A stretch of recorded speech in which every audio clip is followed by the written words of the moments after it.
brochure for those here, right? So we're just putting it on tonight, okay? We're adding that. So enough with me talking because we have an amazing crew up next. Very excited to have them here again. I think last time we had Aaron, I think it was like maybe my first SIGGRAPH 9 years ago, and you did it in the parking lot. It was 9 years ago, right? 8 years ago. It's been a long time. All right. So, ladies and gentlemen, without further ado, Aaron Sims, creative team.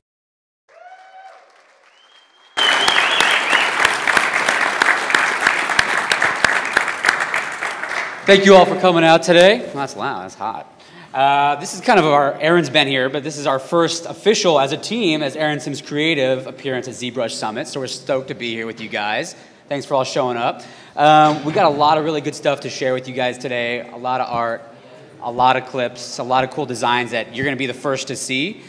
Without further ado, I'm going to dive into it and introduce the guys beside me. We've got Jared Krzyzewski, our lead concept designer.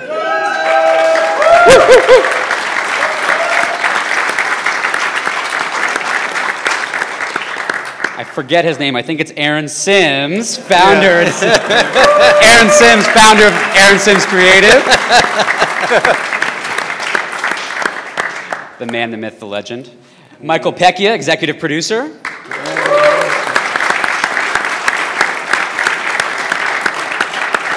And our creative director, Stefan Reichstadt. Hey, howdy, howdy. Reichstadt. So we're going to get right into it. For those of you who are familiar with our work, awesome. If not, take a look at this reel and familiarize yourselves. Gear up, guys.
Once again, for those of you who know Aaron's work, he's been doing this for many, many years. And at our core, ASC is, yes, obviously a concept design studio, but we have expanded into all aspects of visualization, including end-to-end design through visual effects, a process that we call Sketch-to-Screen. So that's kind of what we're going to dive into today and share with you, and show you specifically how ZBrush especially, that's who we're here for, right, is crucial to our pipeline and how we create creatures, worlds, designs, etc. So we're going to flash through a few of our recent projects. We actually have the man himself, JK here, who designed the Ninja Turtles. So that's a quick glimpse at our work on that project. JK, yeah. Oh yeah, that's Raphael and the Turtles up there. There's 4 of them. They're ninjas. They live in the sewer. They're mutants. And they're turtles. And they're turtles. No, Turtles was a dream come true project for me. It was one of those where I grew up with the turtles. Like, I watched the cartoons religiously. My mother carried like a Ninja Turtle in her purse at all times to soothe me when I was cranky, which was often. So getting the chance to work on the Turtles was one of those kind of life-changing projects. So.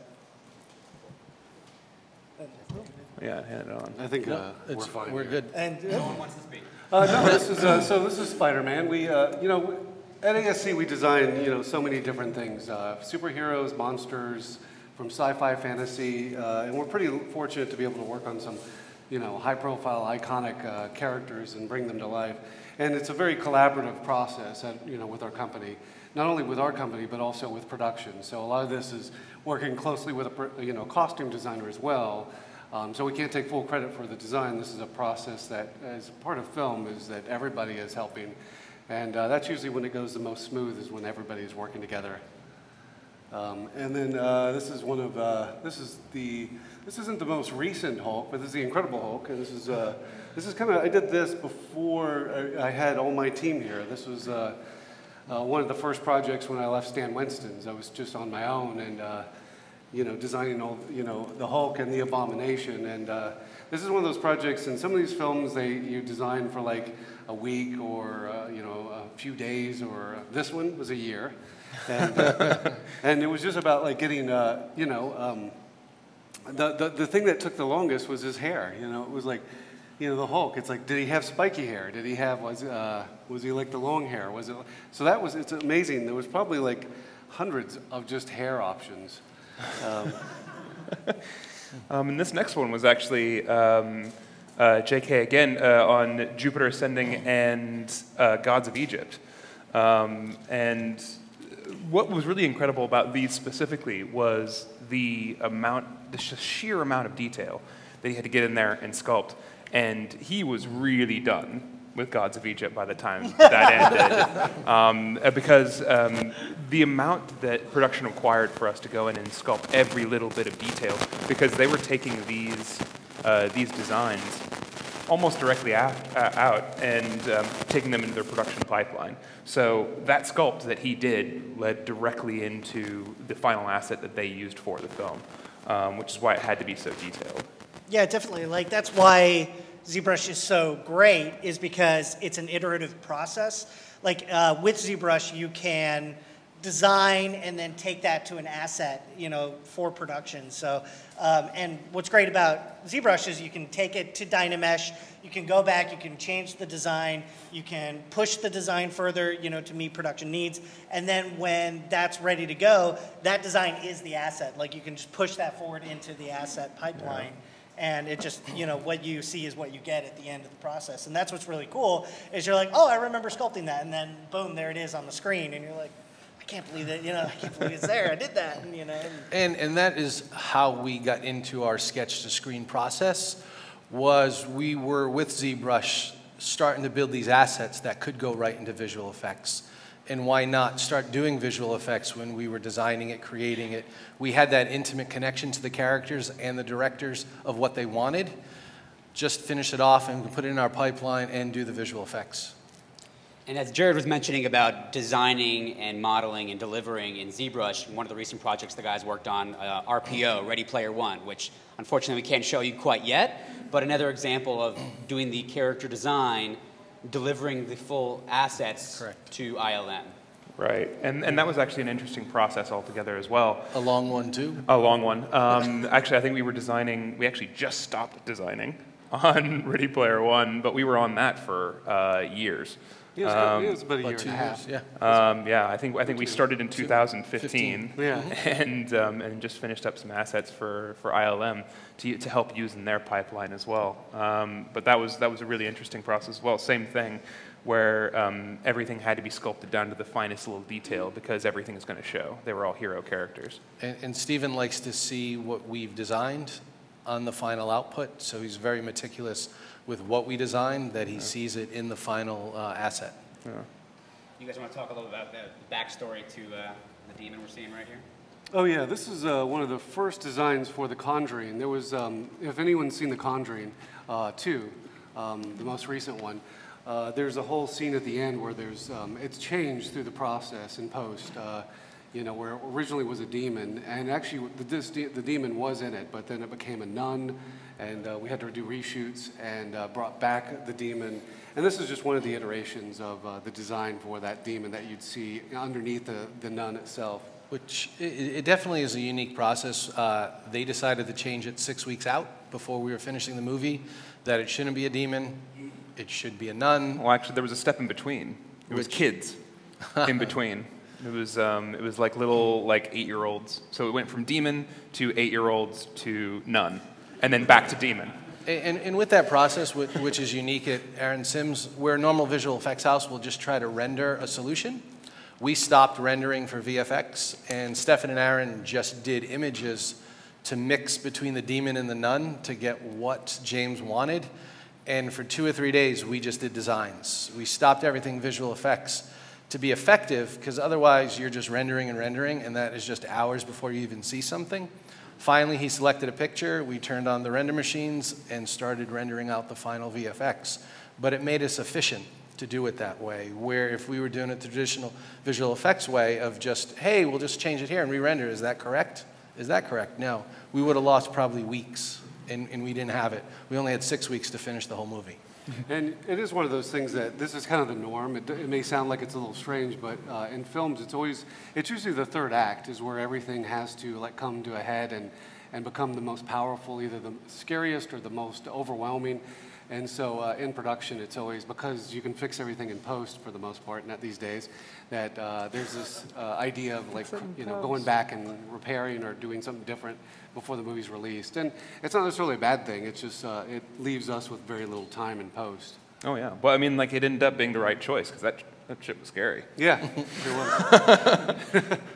I think that's also how James likes to work as well, is he has a very fluid creative process. Yeah. And sometimes that process isn't always linear A to B, B to C, C to D. Sometimes it's A to D and you're skipping a few steps in between. Yeah. So, being able to be flexible and pivot when you need, creatively, you can do that, you know, and sometimes that's when you're pulling out your hair, but it's also worth it because in the end product turned out really good, and that movie was awesome. Yeah. So as you guys can see here, we also have some creations that are originals to the studio. We've been kind of trying to reconfigure our talents to work on some original IP at the studio, which has been very exciting. We just shot a teaser trailer for a project called The Evils. The Evils. I was going to say, should I say it? But you said it. It's good. Let's get it out there. So again, it's a great way for us to exercise the creative minds. Got a couple artists in the front row, by the way, Kyle and David. A little applause for them. Thank you for coming, guys. It's a great way for us to involve every single person of the company, whether it's a PA, an intern, an artist, an executive, to really lend their ideas and the creative spirit to the company and work in collaboration and generate new ideas, new concepts that, in our very finite downtime, we can work on some of our own stuff that's kind of near and dear to our heart. So without further ado, we're going to start taking you through, as we said, the sketch-to-screen process, step by step, of taking things from everything from breaking down the script all the way through final VFX delivery. And we've got a little trailer here to give you a little sneak peek.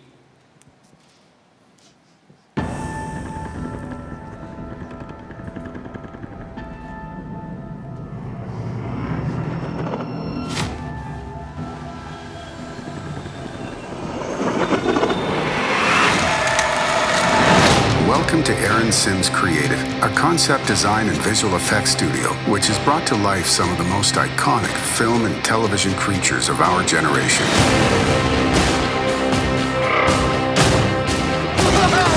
ASC's sketch-to-screen workflow is unrivaled in its ability to seamlessly integrate elite concept design, pre-visualization, and cutting-edge visual effects to develop extraordinary creatures and worlds from script page to screen debut.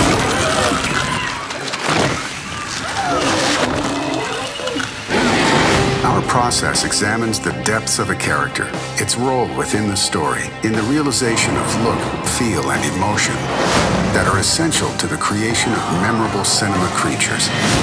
Bringing these characters to life involves a series of carefully constructed digital assets that build upon meticulous designs, 3D models, and motion studies, pivotal to creating a lifelike life form.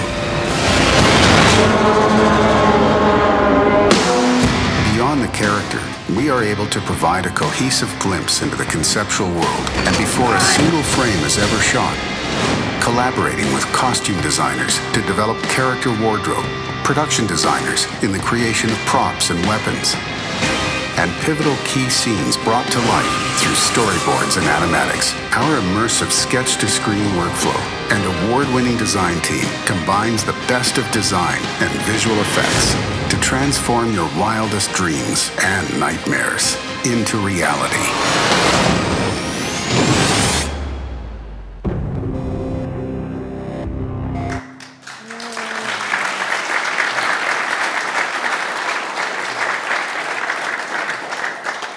So I think the first and crucial step behind all of this is obviously trying to figure out what's in. Can you guys hear me okay? Hear me in the back? He's loud. Is basically getting into the director's mind and figuring out what it is they're envisioning, what they want out of their character, and I'm sure sometimes it's vague and blue sky, and sometimes it's very specific. So if you guys, and by the way, a little show called Stranger Things we worked on last year, which was a blast. We're going to take you through that progression, exactly how we went step by step to create the Demogorgon in this capacity, in this workflow. Yeah, so every project is, starts with a script for the most part. And so we're brought on, luckily, at the very beginning to help design it. So we're using Stranger Things in this demo as how the process from sketch to screen in our workflow works. So a lot of times writers don't really spend that much time figuring out what that character, creature, or effect's going to be, so they rely on us to help that process. With Stranger Things, it was basically a slight description of the creature, the Demogorgon, and what you can see right here.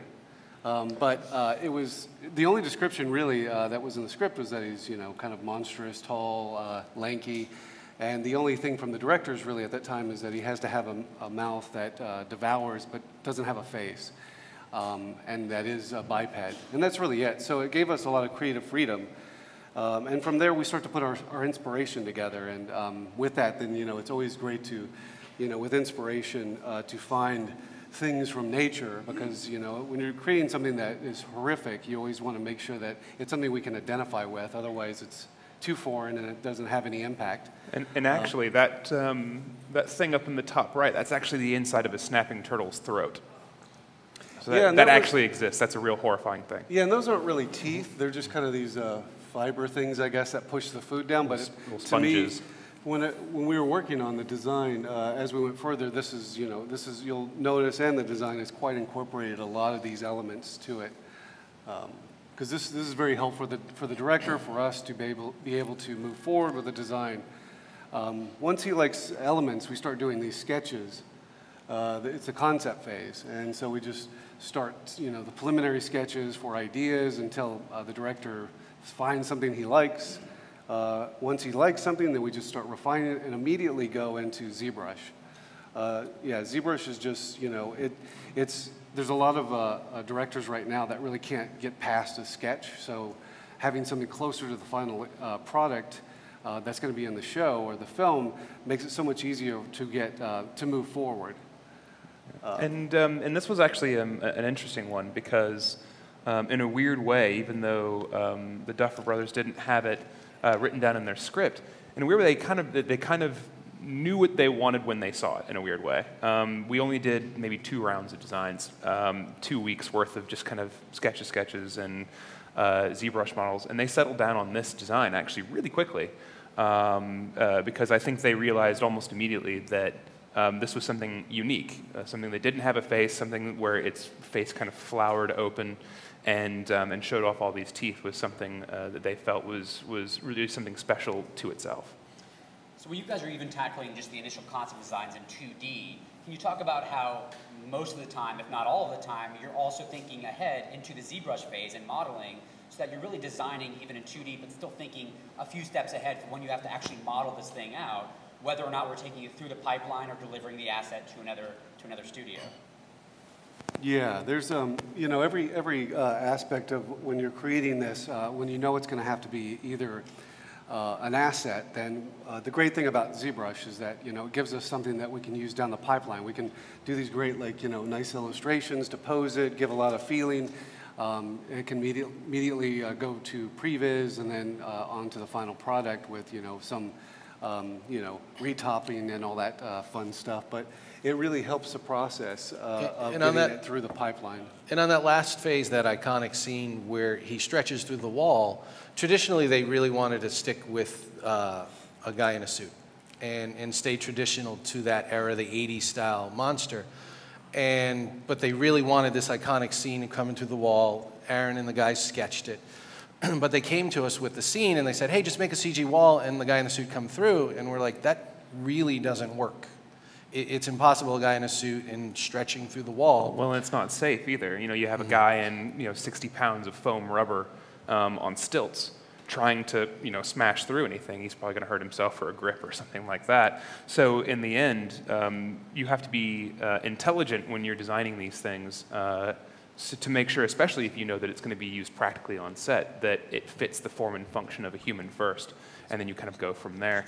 And then another, I'm sure it's where the point where you're going, that it's important to think about these things when you're building the asset later on, because that's something that could only be digital. It couldn't be physical. Correct. And when they asked us to just to do the wall, Aaron said, well, we've already designed it in ZBrush, and we have an asset that is 60 to 70% finished. Aaron said, just finish it, and we'll do a test, and we'll show them. And we did, and they were like, oh my God, that's exactly how it should work. And originally, we only had 3 shots in the show, and it turned to about 150 because we went down and said, this is where it will be efficient, this is where it won't, and you can use the practical suit. And then we did that blend of going back and forth.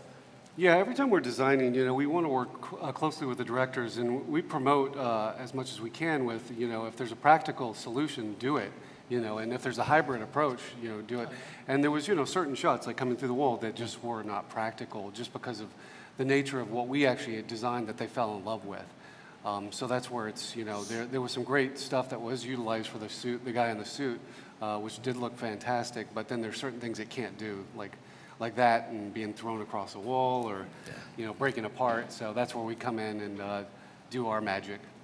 And another important part of the design process is prototyping. So oftentimes, especially now that it's getting more common for really big projects, especially for the really big studios, they don't want to commit, you know, $250 million to spending on this, you know, massive epic film.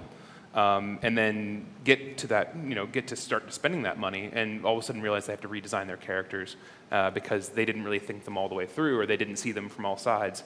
So now a lot of times what we'll do is, along with the design process, we'll make these little prototype guys, and sometimes we'll make them really big. In fact, you can actually see the Mama version of this in the gallery. But you end up printing these things up, and it's really cool because, once again, you already have it in ZBrush. It's already ready to go. You toss it, you whack it in the printer, and then it allows them to see it from all sides, to go, ooh, I never even really thought about it like this. Some directors even take them and then will actually help out with their storyboarding with them. They'll actually take photos of them and that kind of stuff to then slip them into their storyboards. And another process, it's interesting because it's kind of circled back. When Aaron started, you did everything pencil sketch, then you did color, and then you did a little maquette in clay, and then they did a larger one once the studio approved it.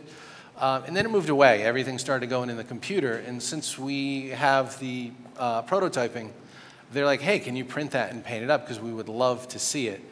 And so now the studios are kind of asking, even though they may greenlight a picture, they want the director to make a presentation of what their vision is. So before they start shooting, they can kind of digest what the picture and what the film is going to look like.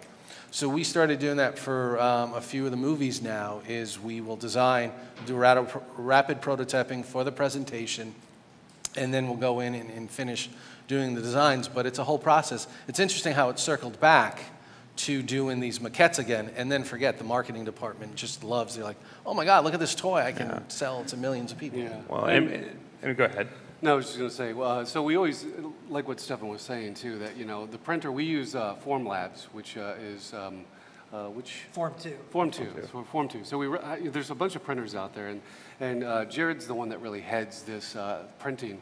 But we always do these like little ones to make sure that the pose is good and everything, and then it becomes more complicated to do a larger size. That's where he comes in and has to engineer it and cut it into pieces so it fits.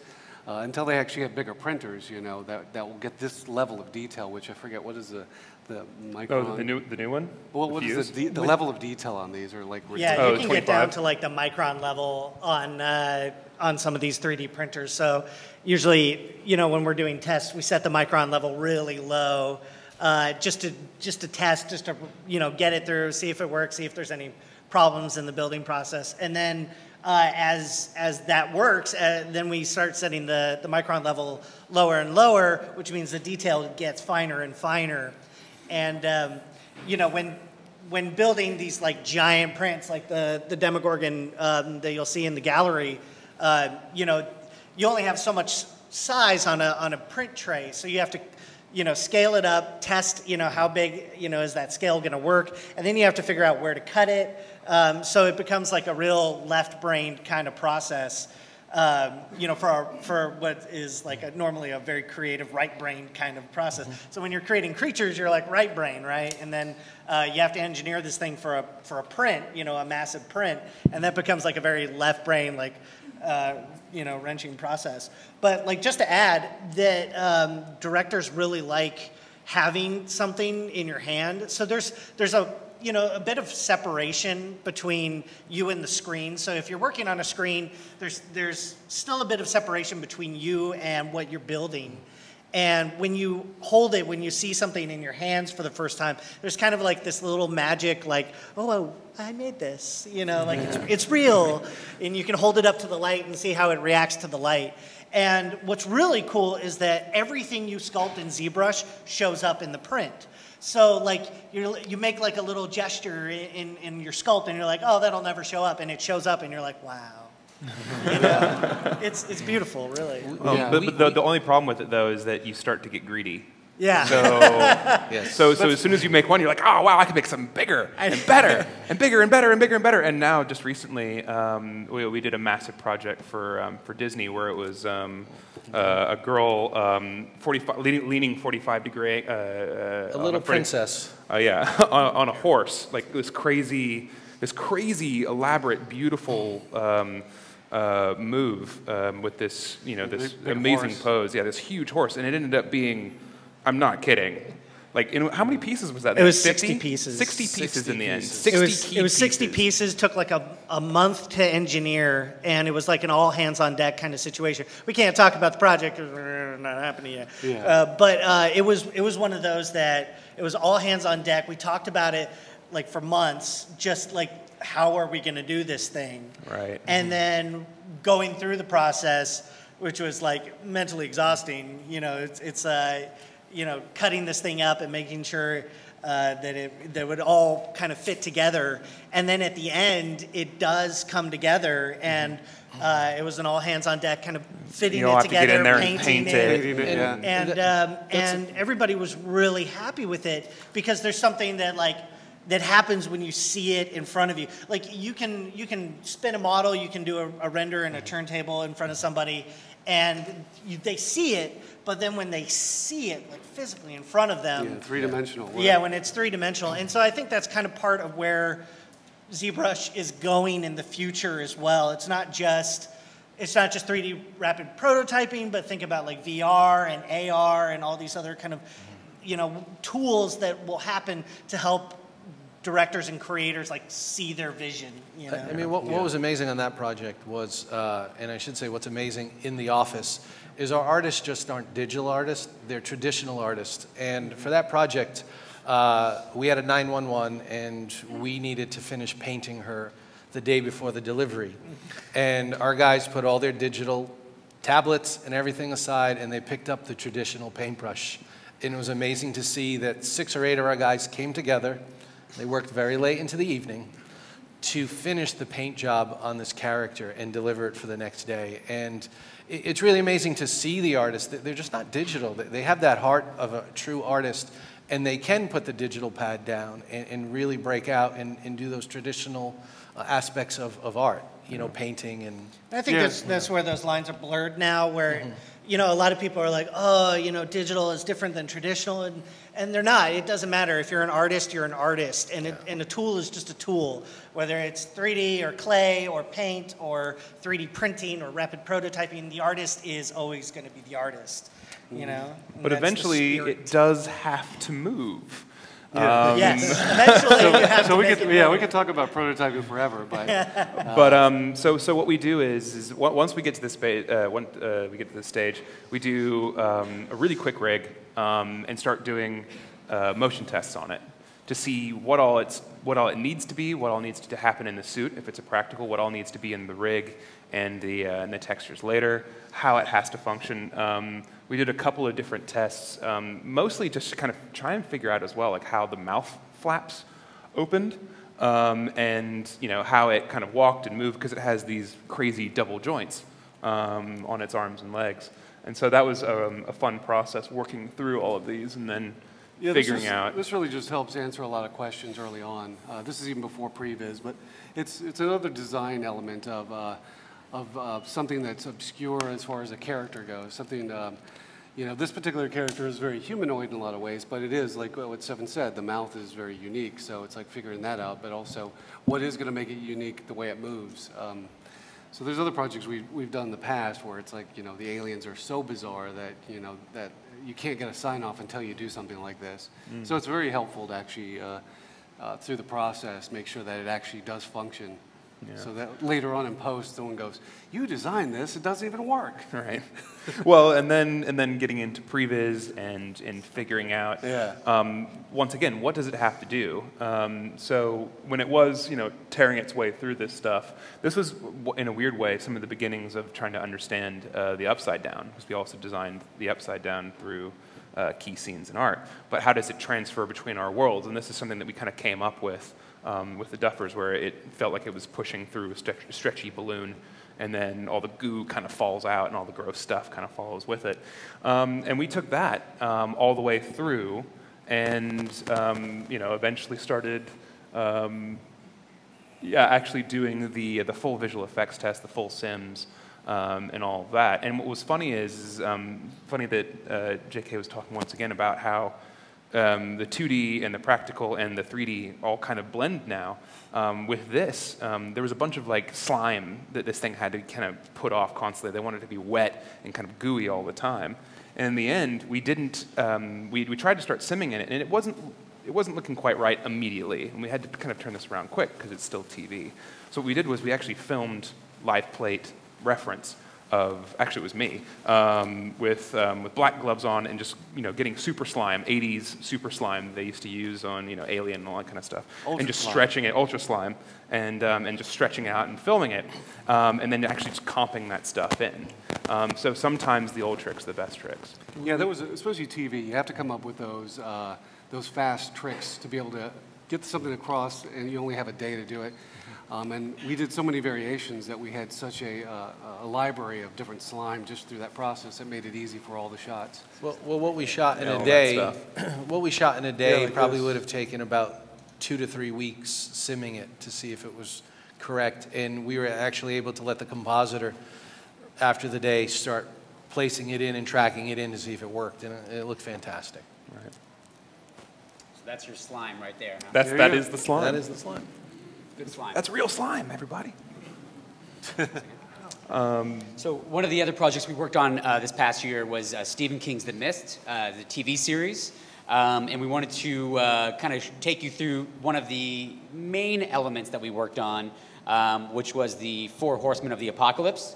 And once again, I'll let the guys talk you through each phase, Sketch-2-Screen, of how this came to life. Well, starting with it, they actually shot practical plates. And they didn't actually direct the actors on how to move, so they just said action, and the 4 horsemen walked in and just plopped themselves. And it wasn't dynamic enough. So since we designed early enough on the show, they said, you know, we think this is unique to ASC. Can you guys design it and give us a couple of solutions of how to make the scene more dynamic? And Aaron stepped in and said, the only way it'll be more dynamic, I want to see it all CG, because it'll be really cool. So we took on this aspect of doing all these characters in 4.5 weeks for a television series to do full design, modeling, sculpting, and rendering to get it out. So yeah, to add to that point, so it wasn't just the movement. So the thing is I think what they were thinking, because this is TV, that they didn't have all the details that you see in this illustration.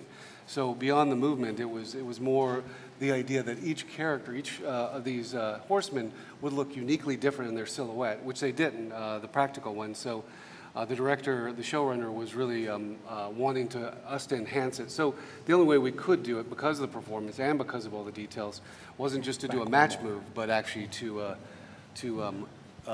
end up redoing it and designing it. Once they fell in love with the design, then we started to do these storyboards, which actually was the motion, and they fell in love with that. And then we started to build our characters, our horses, and our horsemen based on all of this. Right. And that's what the next. So the two horsemen on the left, Famine and Pestilence, that was designed by me, and the two on the right, Death and War, was designed by our artist David Mason. And right there. And together, yeah, man, he's awesome. Fault. And so it was like, we all know the Horsemen of the Apocalypse from myth, but like when it's like right in front of you and they're like, hey, make something we've never seen before, you're like, okay. In 2 days. A few weeks. 2 days, do something. So This is where like ZBrush really came to the rescue for this, is we were able to kind of create assets from our library and then create, insert multi-meshes from them and like draw on, various items and props and, extract things like that. So like doing spikes and all that stuff, very important, because you can just create, a brush for that, draw them all on. Chains, doing things like that. Things that weren't really possible a few years ago are now cake inside of ZBrush. So ZBrush just eats this kind of stuff for lunch. And so it was a great kind of collaborative process. And then handing these assets off to our look dev team, we were handing off like gigantic models. And I think I ended up pushing one model to like 150 million polys at one point. And so they looked at me and started crying, and I said, stop crying, we have a job to do. And no, they handled it like a champ, and it was a really, another all hands on deck kind of thing. And what is unique, normally on a show there's usually one designer. At ASC, our talent pool is just very deep, and it really gives a director or a writer or showrunner a variety of thoughts, images, styles, that where normally if it's just one designer, they can hit a wall and get stuck. We're able to go to our talent pool. For example of this, we need it in 4.5 weeks. We pepper it out to all the artists to really get their ideas and their input on it. And we're not locked to one person. So we do have a variety that we're able to show. And once they hone in on it, they will usually pick that artist for a show. But for this one, we needed everybody's input because we had to have the fast turnaround. And and that was especially tough because just the animators alone needed that amount of time to animate a realistic, a photorealistic horse. So the whole team had to kind of come together and pull the all-nighters and really hero it out.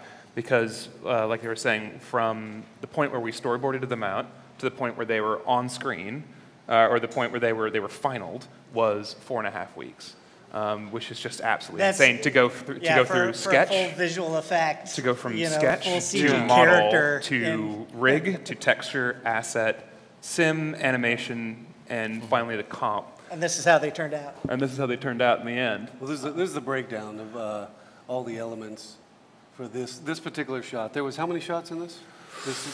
20. No, It was a lot. It was like 12, 15. But this Really, was, hats off to our look dev team, Matt Millard and David Olson. And, they did a fantastic job. They really went to town on these things and made them, once again, really real. Nomen grads, they're just off the charts. I mean, most of our team is from Noman, so Yeah, hats off fair to enough. them. Yeah. Yeah.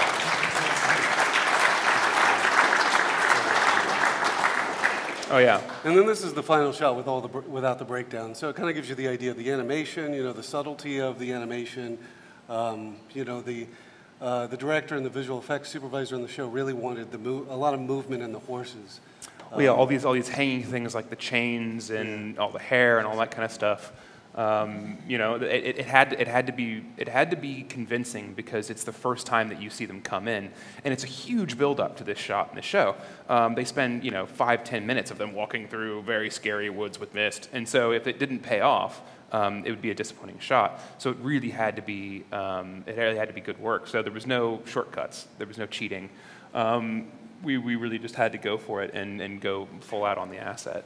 And this is, a lot of times, this is one of those situations where we're all sitting around, the project comes in, and we find out exactly what the body of the work's going to be, and I sit there and I go, let's do it. And everybody looks at me and goes, no! You're crazy. Don't do it! Because the other option we talked about was taking the original practical plate and maybe just enhancing, tracking in 3D objects, and Aaron was like, no, it needs to be really dynamic. They'll never be happy with it. I knew the only way to do it right is this, but it's not that much time. So we were very proud, and it was a great team. And TV unfortunately isn't ever in a place to where you have enough time to do it right. But you learn a lot in the process, which is great.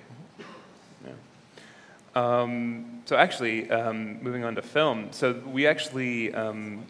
We designed a whole bunch of stuff for the latest Independence Day with Roland Emmerich. And it was funny because, it had been so long since the last one. And the last one was almost done entirely practical, and then blue screened, practical, model props and that kind of stuff. So he really pushed how far you could go because he now had this amazing new tool set that he could rely on.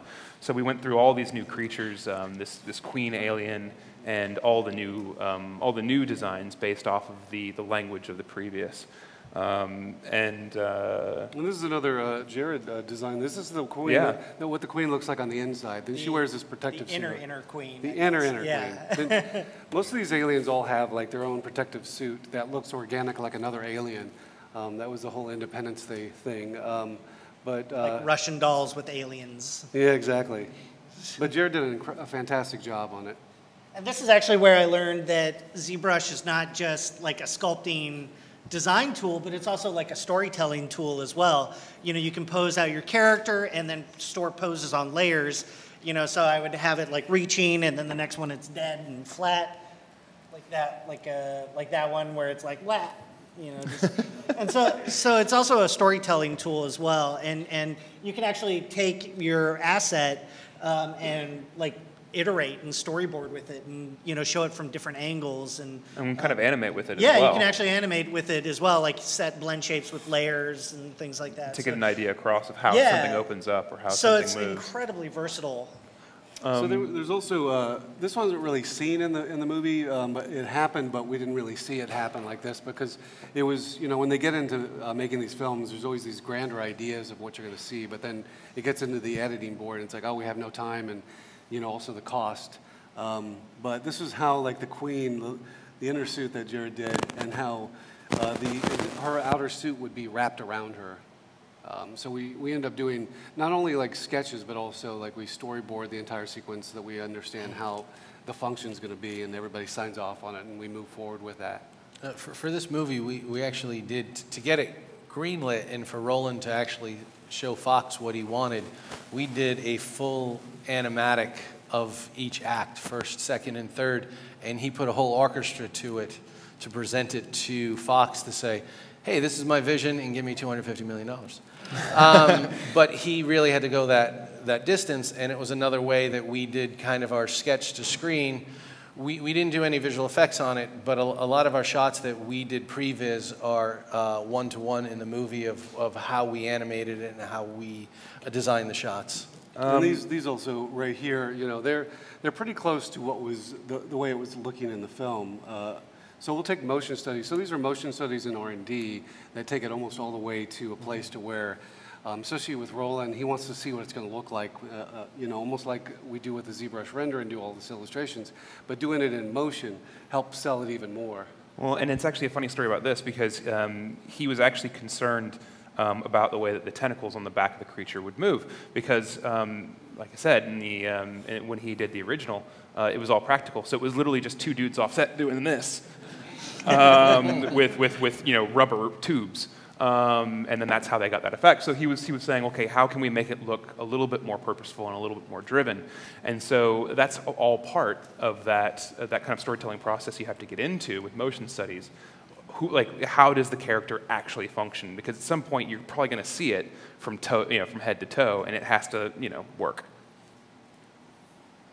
Yeah, and these were, you know, that as well was we were designing how the guns would function, so that also helped. Right. Not only the motion of the tentacles, the way it would walk, but also how the guns would deploy. And then this was a bizarre scene where this gigantic queen is chasing the school bus, and he really wanted to see how fast it could go, how it could jump, you know, all these things that were bizarre that, you know, you would just think it would just catch up to a school bus very quick. So it was just coming up with clever ways of like having fun with it. And this is the final shot.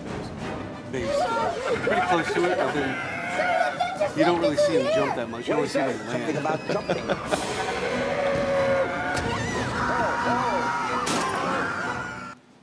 And there you go.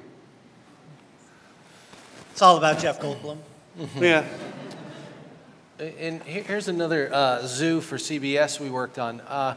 Being in Los Angeles, we do have to deal with the tax incentive and compete with that. So for this show, the VFX soup came to us and said he loves us. And he would love us to do everything, but the accountants need to see that line in the bill that there's a tax incentive. So we only did the assets, but he was able to take the asset build and put it under design so we could keep it here. He wanted us to do the visual effects, but since we did not have a Vancouver facility, it got passed on to somebody else. So we did a bunch of the characters for this, and we lost out because of the tax incentive. So we try to work smartly and efficiently and then try to help the production. We would like to do all the stuff here, but sometimes we just can't. I mean, production-wise. But these two specifically, there was this weird mutant crow bird thing, this vulture thing. Really interesting, really fun design, because I don't know if you guys have seen the show, but it's massive. It's the size of an SUV, and it actually picks things up. It actually picks up an SUV and throws it off a cliff at one point. But it had to, once again, talking about the function of it, they really wanted it to have these big gnarly claws, and as well, the way that we delivered it, we had to deliver it with and without these feathers. But they really wanted this kind of gross, gnarly, mutated little kind of skin on it, and that was, you know, part of the design and part of the process they were getting there. And then actually the same thing with the rhino.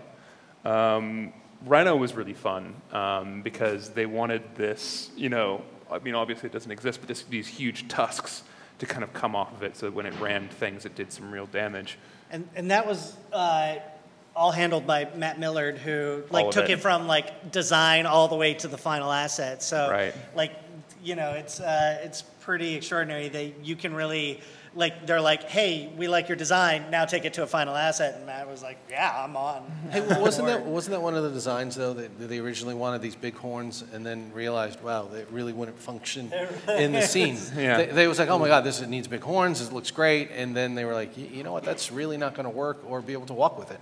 Or no, because they had a practical shot where it punched its head through a window or something like that. And they're like, well, if it has you know, horns out to here, then it'll kill all our actors. Yeah. Okay. Yeah.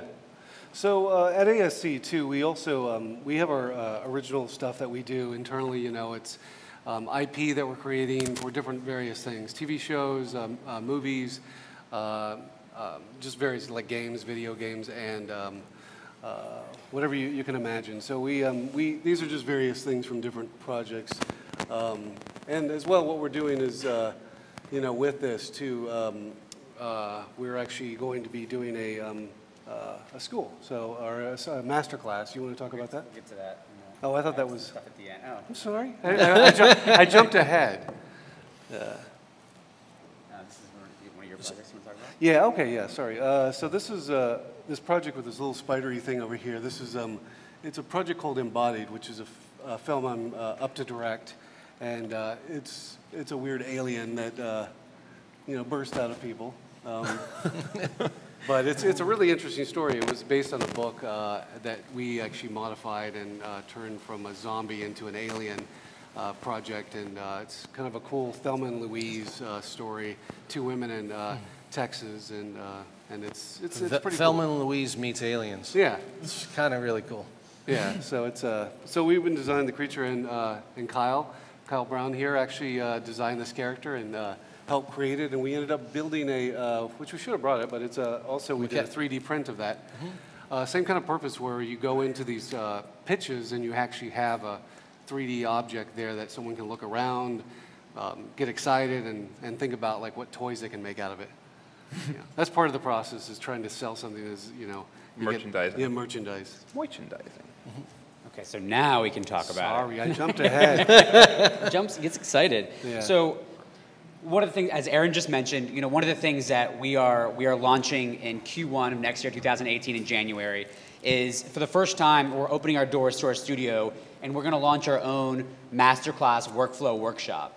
So everything we've shared with you guys today is an opportunity for us to train and educate and teach artists like yourselves our workflow from sketch to screen, and everything from, you know, for the designers out there, for the effects artists, if you're a filmmaker, if you're a producer. As you can see, every element of this process really is integrative, and understanding how each step connects to one another is part of the collaborative feel that we have at ASC. So it's really very exciting for us. You can see here this robot is designed by Kyle Brown, who's in the front row. This is an original project from ASC that we're going to be kind of demonstrating in our first workshop. Again, taking more of a mechanical, robotic sort of approach to the pipeline, but giving you a chance to see exactly how it iterates from design through modeling, through previs, through effects, and everything in between, right? Yeah, it would be basically like what we had talked about for Stranger Things, where, you know, we have like have a script. You know, when a character is described and it could be as vague as it's a robot. That could be anything. It could be organic. It could, you know, be like Ex Machina or something like that, or all the way to a tank. So it's how you kind of come up with these ideas and work with the director and creatively come up with solutions that even help the director that may not have an idea. And that's what we do every day. So we want to, you know, be able to show that process and train people, like, you know, this is something you need to be aware of that happens. So it's as you work in this industry that there's going to be exciting times, and there's going to be like letdowns and these curveballs that constantly happen, and it's stuff that's very hard to be that's either taught in school or anything like that. But you get it on the job. It's really interesting, since we do all the sketches and all the way to visual effects. We realized over the last couple of years is that we're trying to close the gaps for the studios, because they will early on that they like to keep to their budgets and be really sticklers on it. So they'll have a very small design budget, and as soon as that runs out, they're like, okay, on to the next phase of pre-production, and then on to production, and then they'll introduce all the designs to the VFX house and rebuild. And what we noticed was sometimes during production, stuff isn't figured out. We recently worked on a film that they were already 2 or 3 weeks into production filming, that they didn't know what one of the characters actually was. And for me, being a producer, I realized, oh my God, every day you don't know. You have first unit, second unit, actors not knowing what something looks like, not knowing what the whole production does. And that is just a tick of a budget going over budget, where if they pushed it on to the beginning and say, hey, let's give more money to the design phase so we can actually lay everything out so we know what our film is, kind of creating like a little sandbox that they can play in, but they'll know what the film looks like at the end. But early on, they're like, you know, we got to stick to a budget, we got to stick to the budget. But when you're on set and you have all those people together, more than a team of 10 or 15 in our office, that is ticking. And you could turn an hour or 2 hours into $100,000, $200,000 overage, and then forget when they go into days of, say that the second unit shoots something, and they look at it the next day in dailies and they're like, that's not what I meant. You need to go back and shoot that again. we really took our Sketch-to-Screen process to help them understand what their full film will look like. And in our master class, that's kind of what we're going to be, that is what we're going to be teaching, is the whole process to how to plan, how to lay it out, budget, and all that process. How to shoot, how to comp, the whole thing. And really understand what goes into a film and how important it is to actually plan everything out. I mean, sometimes we're surprised when a film actually doesn't even do storyboards. We got feedback that some directors don't like to do it because they feel the studio will lock them in to say, why isn't that shot in the film? You had it in your storyboards. But if you look at all the greats of Scorsese and Nolan, and they already know what their film looks like before. Yeah, I mean, they know what their film looks like before they shoot the first frame. They're just executing. And a lot of times we notice on films, they don't know what it is, and they're trying to do it when they're on set, and that is just inefficient. And we sat around and discussed, and we said, you know what, our process Sketch-to-Screen could really help them understand how to put the film together and budget it. I mean, really shoot it and get it done on time and ahead of schedule. So, you know, one of the things, we're obviously here at Noman, and they do an unbelievable job of you know, teaching the craft. And many of the artists at ASC are Noman alumni, you know, including this guy right here, you guys up front. So, you know, again, it's an opportunity to really help put the pieces together. And, you know, Jared, I don't know if you can speak to, obviously, as a designer, working alongside, hand in hand, with not just your fellow designers, but also the animation, the riggers, the compositors. How does that pipeline kind of come together for you? Well, yeah, definitely when you're in a pipeline, like sometimes students think things are very linear, like things go A to B to C to D. And when you're in a pipeline, that doesn't always happen, especially like when the director changes his mind 6 weeks before the film is supposed to come out. So how do you pivot? How do you change? How do you adapt? And I think that's what the masterclass is about, is just adapting when curveballs happen, because they do happen in a production pipeline a lot. So how to adapt to those curveballs, I think, is what it's really about, and how to analyze and break down the production process. Well, and how to intelligently plan for the future when you know things that 100% of the time nothing will go exactly as you planned. It never does. Never does. Not once. There is just one sad note I have to say. In order to work at ASC, you do need facial hair. That is a problem. You will notice, I just realized we all have beards. Well, no, it's because we don't sleep. So enough shameless self-promotion. But again, if you guys want to get some more information and sign up, we just launched our website here, ascmasterclass.com. You can log on, you can pre-register, send us your information. We're going to be limited seats. We're going to be hosting it all at our studio up in Burbank. So we'd love to have you guys out and have you be a part of the first class. Without further ado, I think we can open it up to some questions. Would love to hear what you guys are thinking so far. Absolutely. You got questions out there? Raising the hand. Everybody has questions. Wow, everyone. Don't be shy. Oh, there we go. Yes. Don't be shy. Let it start from back by the way, there. Kyle and David also competed in the Sculpt-Off yesterday. Don't forget. Yeah, Two baby. in a row on ZBrush Central. Here we go. Here's a question way in the back. Are stick-on beards accepted? Or what? Are non-beards accepted? Yes, we do. We have fake beards that you can wear. Yes, you're good. Yes, come on. That's the first part of portfolio, right? Yes. You have a beard, right? There has to, yes. Let's see, do I need another question out there? Oh, the light. Right there. To There the we left. go. Coming. There you go. Hi guys, good to see you here. I'm also a Newman student, and I feel like I'm all over the pipeline. So I was wondering, is it possible to work there and be a concept artist, modeler, a retopo guy, a rigger, an animator? Like, I would like to be at your company, and I would like to fill any seat that you need. It's actually a good thing that you said that, because almost every single one of our artists wears many hats. Everybody does a little bit of everything, and that's actually a good thing. When you get to like a really massive company that has 2,000 people there, you go there and you do that one thing. If you're a topo person, you topo rocks all day. That's your job. But at a small company, you know, there's only 35 people in the whole company. So everybody has to pull double duty. Everybody does, you know, lots of different things. You're designing one day. You know, some people design and then rig the next day. So it really is sharing and sharing alike, and then making sure that there's good communication between everybody, so that everybody's handing things off in the most efficient way possible. And on that note, like, learn everything you can about the pipeline, and because not only will that make you a stronger artist in every aspect, but that helps you communicating to other artists, you know, down the pipe, you know, forward and back. You know, if you're a modeler, you want to talk to your rigger and make sure that they, you know, you're like, hey, do you need spans across here? You know, how do you want me to lay this out for you?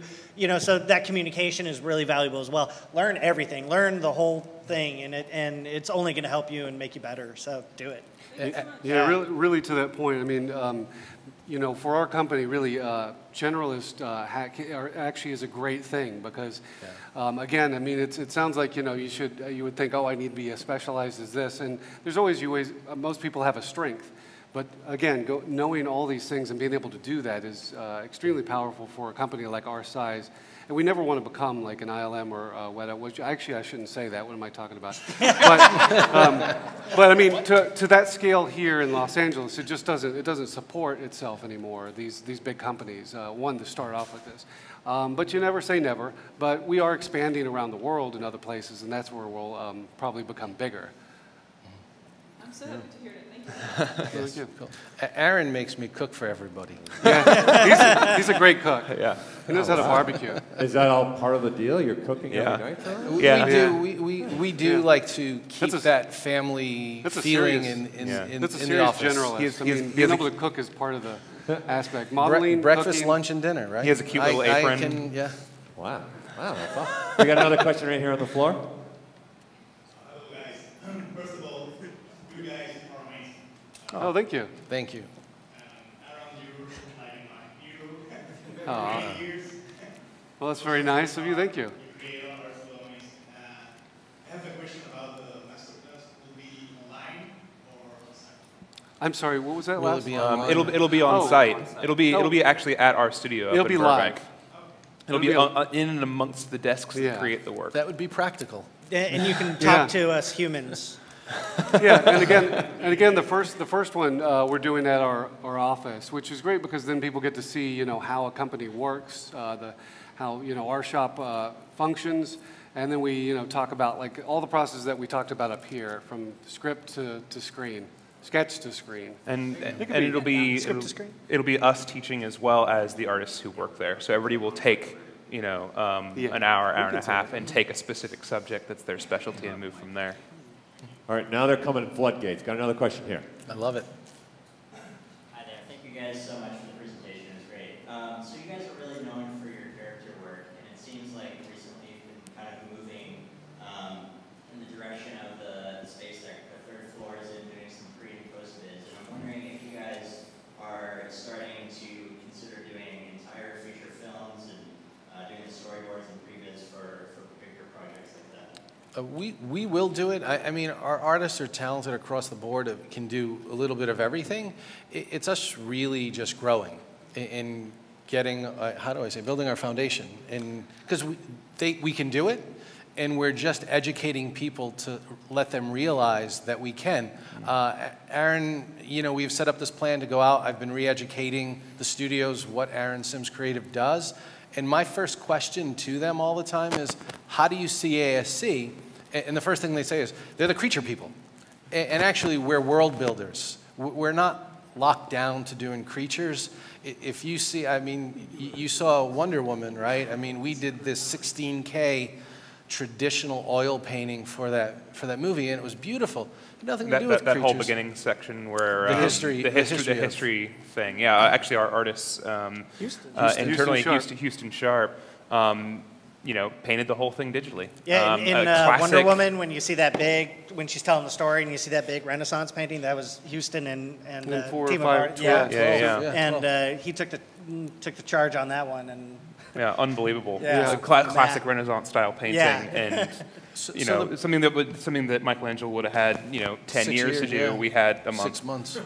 It is interesting, but we've been doing a re-education because our artists are so well-rounded. Just re-educating the studios, the production companies, that we are just not the creature guys. We are world builders. All right, you got 2 more questions. I want to start right here, and I'll go back there. Hey guys, so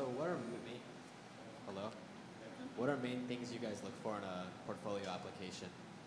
What do you look for? Oh, well, it all depends. I mean, it's anything that, you know, that's basically in this realm that we've talked about, where it's, you know, world building, you know, so it's, if you're an environment artist, we're looking for that. If it's a creature artist, if you're a modeler, that's great, a ZBrush sculptor, you know, any of these, animator, that's, we look for, you know, talent that usually has something unique about them.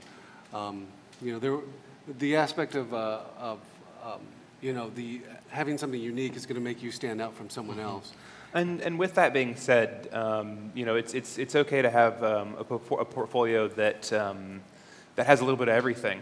But one thing that really helps, even if you're just looking to get hired anywhere, really nice to have everything on one page, just one big nice gallery of all your stuff.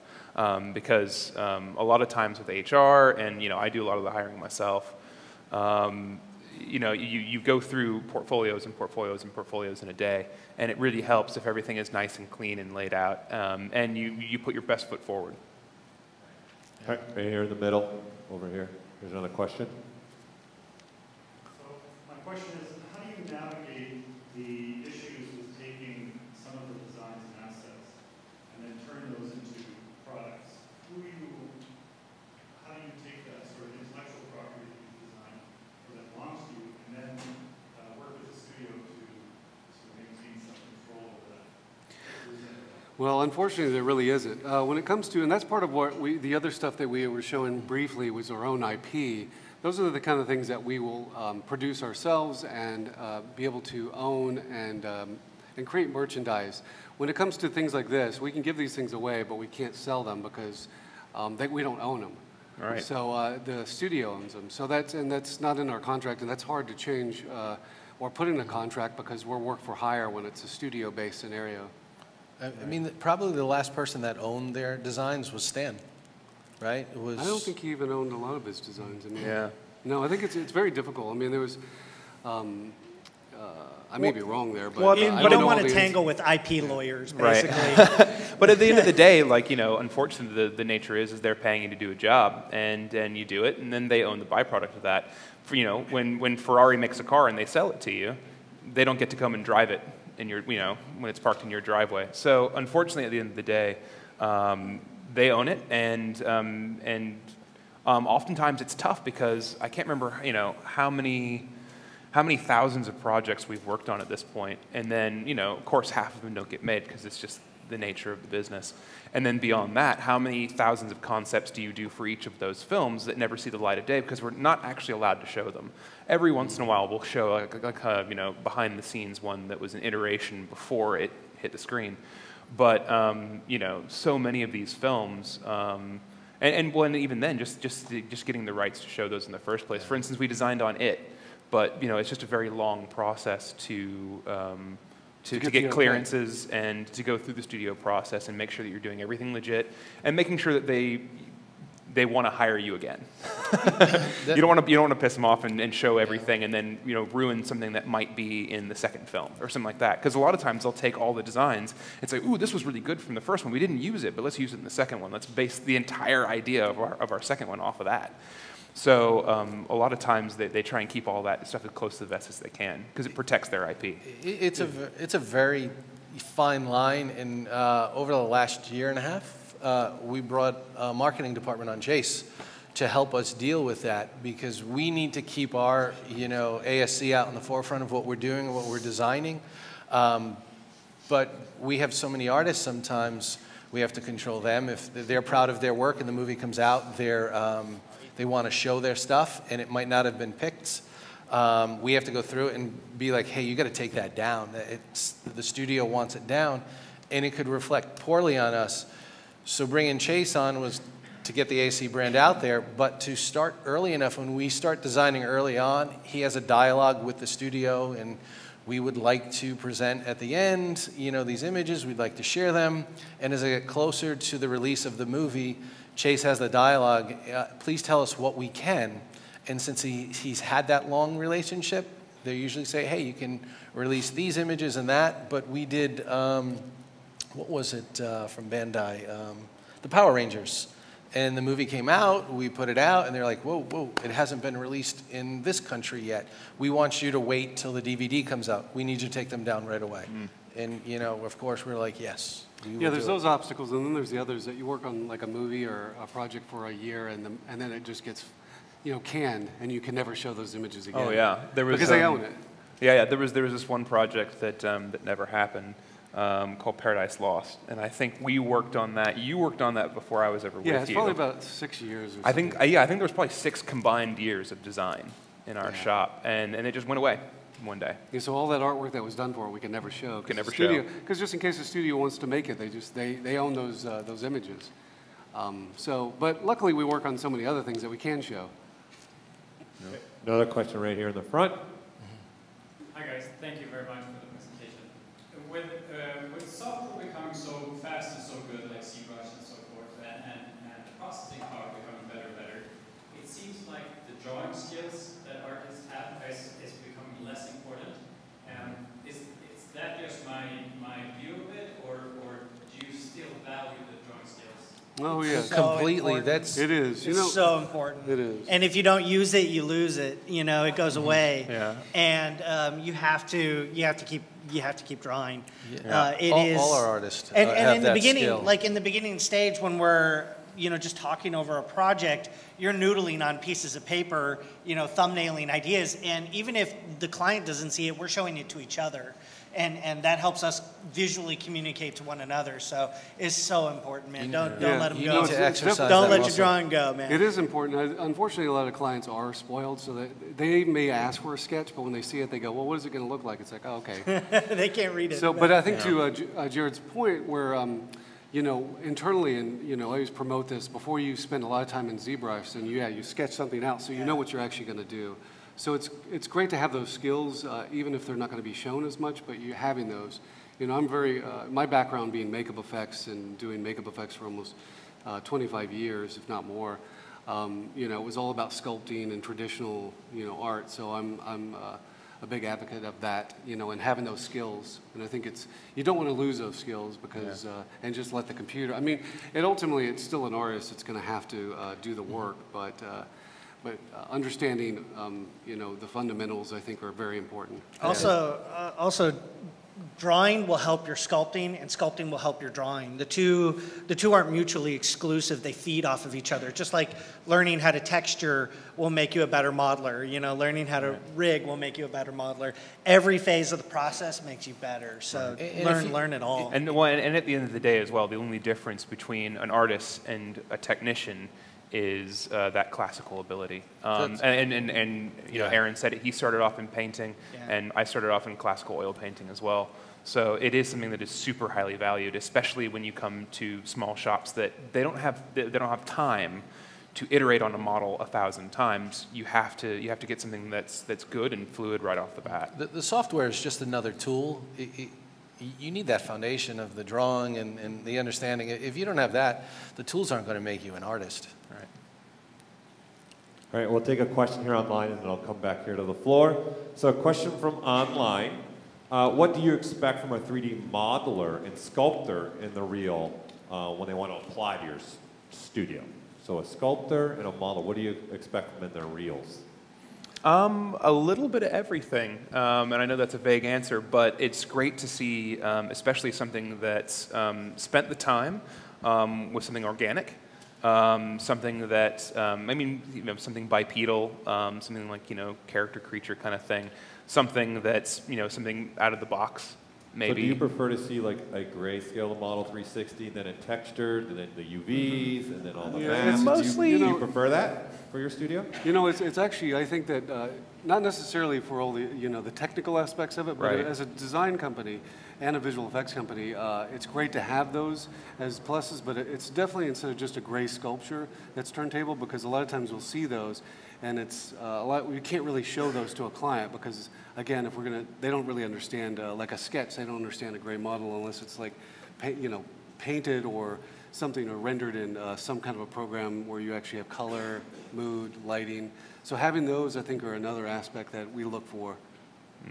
Anatomy as well. Anatomy. Like learn That's kinda human what I was getting anatomy. at, yeah. It's so important to know anatomy. Yeah. I always see these guys looking, they have muscle, what do you call them? Muscle? Crochets, yeah. Yeah, on their stuff, they're looking at it. When they have a character that has that, they're looking the way it's connected, the muscle tissue's connected. I have to say, I feel I'm like the luckiest person out there because what I see these guys do every day, I feel like a kid in a candy store. It's always amazing, it's creative, and it's just a great place to be. And just seeing what they create is totally amazing. But then to go back to the question, yeah, like something finished, something where you've taken it all the way through. Even if you do mostly kind of rough ZBrush sketches, rough sculpts, to kind of get shape language down and all those experiments, those are always super fun. But at least one thing where you've taken it all the way to a finish and put through the really nice presentation. Because like Aaron said, it's important to see it. And also to add to that, a lot of times, there's some great, human models that are sculpted, and those are great to see. But since we do a lot of creatures, that's robots, creatures, anything like that, coming up with something unique and showing us something that you can think outside the box is really important as well. Yeah, creative thinking, creative problem solving, really important. All right, we're going to take the question here from the floor now.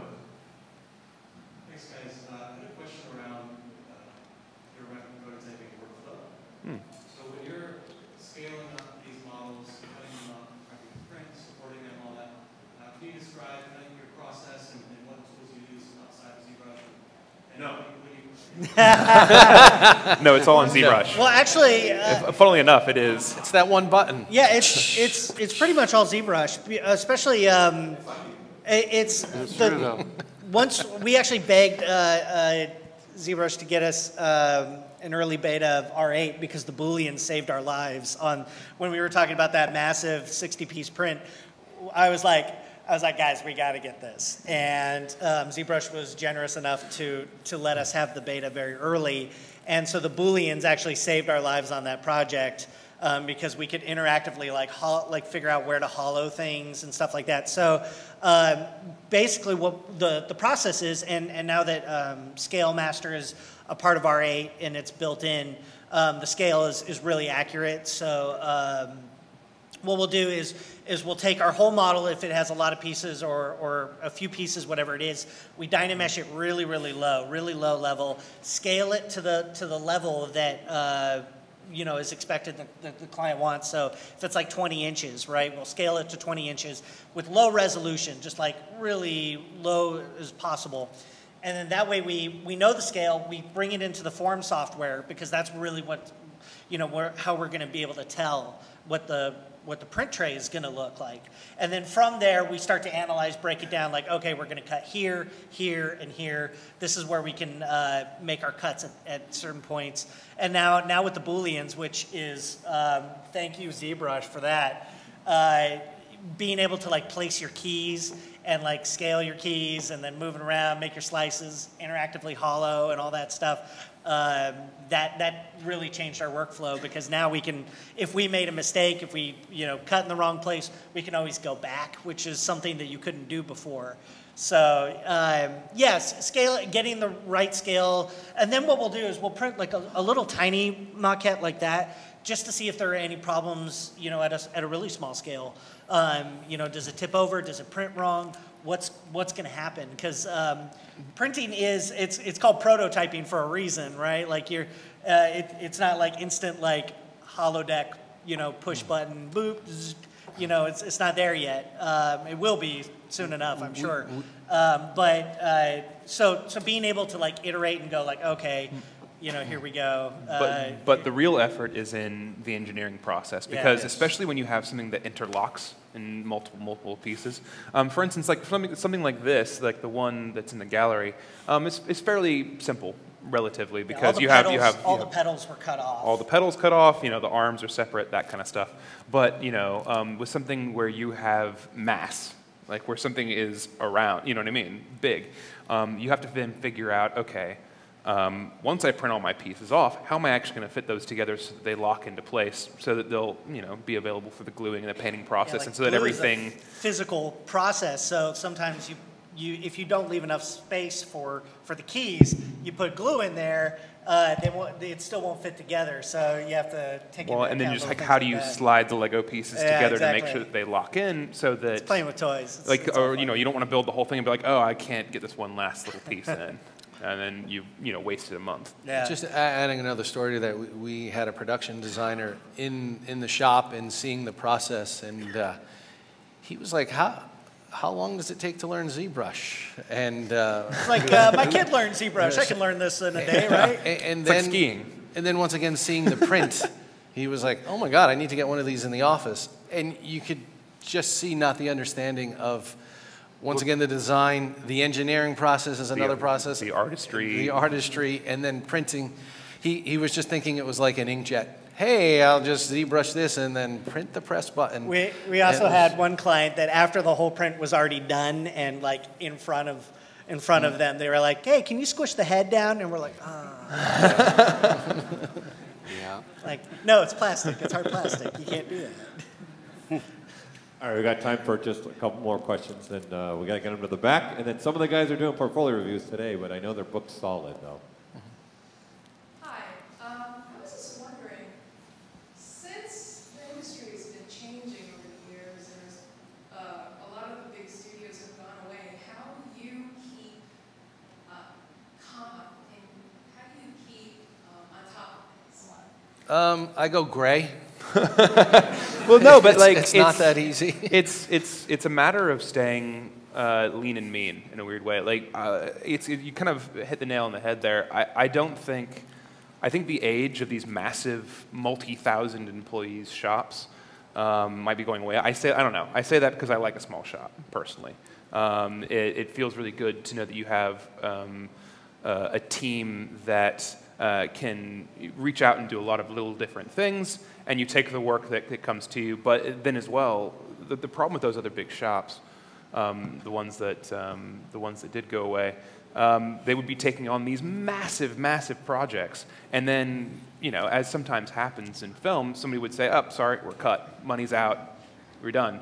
And you, as a massive shop, have just scaled up 300 people that you still have to pay. You still have to figure out, it's a rough world. So unfortunately, then those shops eat it, which is really sad and really tough. So the way that you deal with that is you do a little bit of everything, and you hire people that do a little bit of everything, and you get jobs that do a little bit of everything. So in a weird way, that's kind of how we came to this whole sketch-to-screen thing, is because we were doing designs and storyboards and previs and maquettes and visual effects, and so we just kind of started tying the whole thing together and then pitching it that way. And we looked at it of trying to, there's highs and lows. In spring, you're finishing up the summer movies. Then around July it gets quiet, and then August, September for the Christmas releases will pick up. We really looked at the whole picture with our design background. So we have designs, and those will go down a little bit, and then we'll get VFX.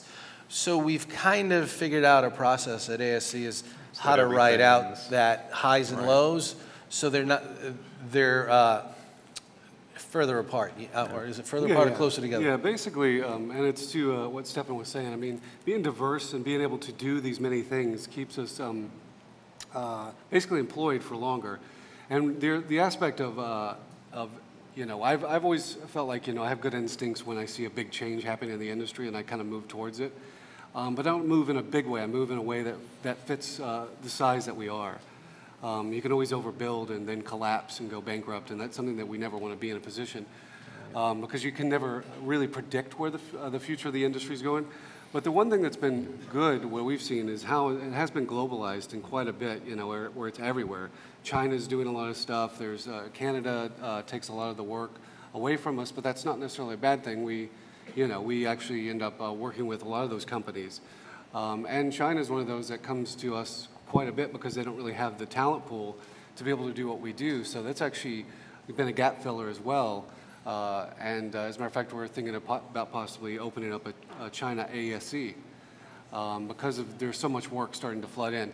And again, it's not going to be forever. We know that because everything changes. But you take advantage of the moment that's working. All right, and to go back to that point of everybody's a generalist. So some days, like Aaron said, we won't have design work in. What are you going to do? So then those designers can then move on to production pipeline stuff.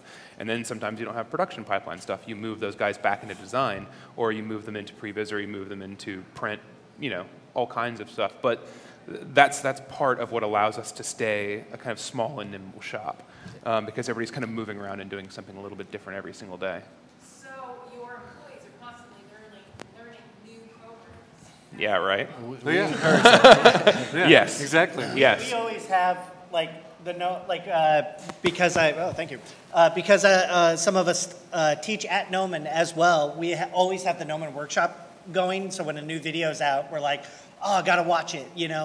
Gotta learn, gotta keep learning. So and now there's Unity and other new softwares coming out. So just because you're comfortable, you shouldn't be. You should always be striving for the next thing and whatever's coming out after that. I can't emphasize enough, when you think you've learned enough, you have not. And I can honestly say, if you say that, you will fail and you will hit a wall. Yeah. You are always learning. I mean, Aaron, you've been doing it how many years? Since '85. And he still will, hey, we got this new program, opens it up and goes, I need to know it better. And he will work at it. So every day you're not learning, you're really not doing your job. And unfortunately, that's the onus of being an artist. Mm-hmm. It's on you to learn forever. Yeah. So get used to it. Yeah. Right. All right.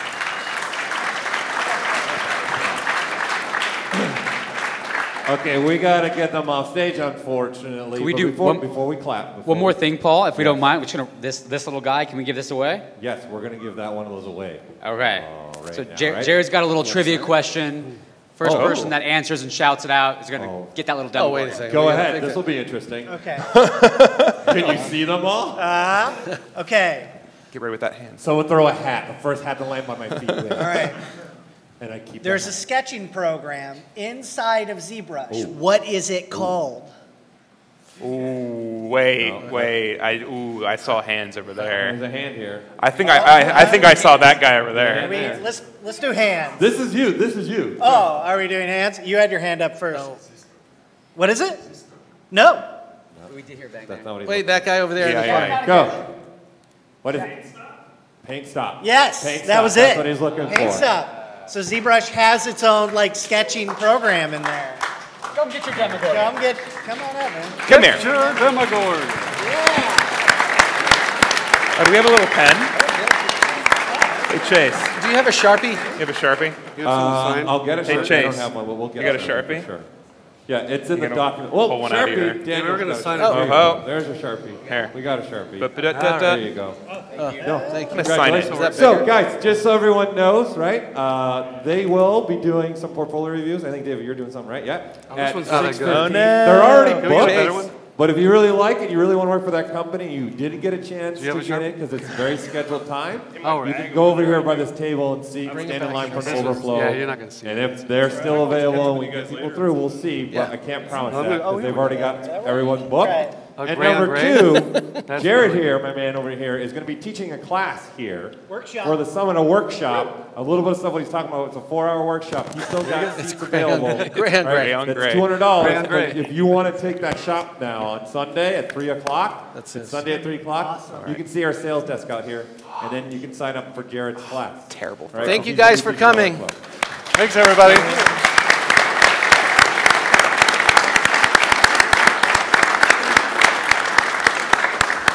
All right, we're going to get them off the stage, and then I need my